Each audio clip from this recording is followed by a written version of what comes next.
السلام عليكم ورحمة الله وبركاته. maalmahan arrin oo cajaa'ib ah oo wax kaga dhacday Soomaaliya.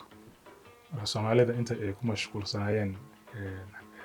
dowlad xumada ka jirta xamar iyo maamul xumada meesha uu Xasan Sheikh la fadhiyo waxa weeye agtooda waxa weeye isbedel weyn baa ka dhacday. Marka waxa la sameeyay maaha marka ciidanka oo Xuutiyiinta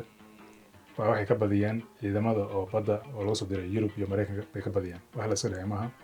waa ganaha xaqiijinay journalkan oo Economist soo saareen waa xaqiijinay soo jeedaan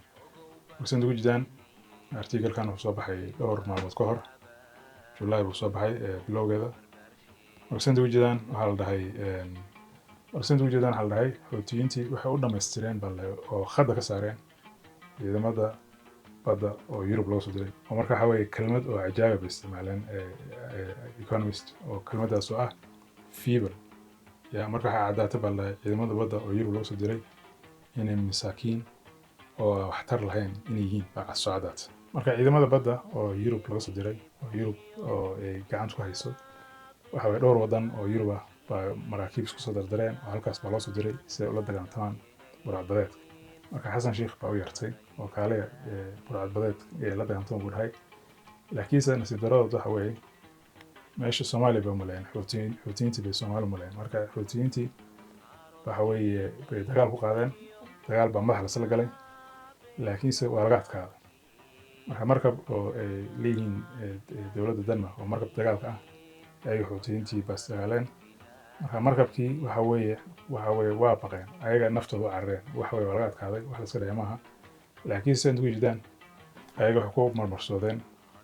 in oo ay qalabku u shaqeyn waayeen mujidaan qalabkii baa noo shaqeyn waayay bayeen marka sadarteed baa u cararneen mujidaan haddana waxa weeye maalinta ku xigtana ninkii hogaamiyaha ciidanka u ahaa Denmark shaqada laga ceeliyay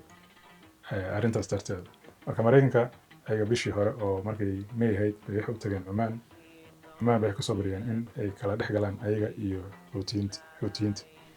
marka Mareykankii iyo Xuutiyiintii waa la heshiiyey waxa la dhahay Oman asiin marka way kala tageen laakiin meesha waxa ku soo raxay waa ciidamada Yurubiyaanka oo aan raali ka ahayn inay Xuutiyiinta heshiis la galaan marka sadarteeda bishan hadda ku jirno laba markab oo Yurub laga leeyahay shirkado Yurubiyan leeyihiin waxa weeye la soo riday ya marka waa kana barnaamijyadii hore baa ka arkaysanaa maleynaa oo aan ku saarnay mid waa kana sent ku jidaan mid kalena waa kana oo berbere bay ka soo baxday oo ka soo tagtay marka badda salkeeda bay taala oo maanta waxa weeye shaqaale xitaa wala laay si u badan yihiin marka waxa weeye nimanka Xuutiyiinta waxa weeye taagtiig cusub ay keeneen hub cusub marka waxa weeye wixii maraakiiba inta u jidaan oo Yurub laga leeyahay Mareykanka laga leeyahay qiimo darro baa ku dhacday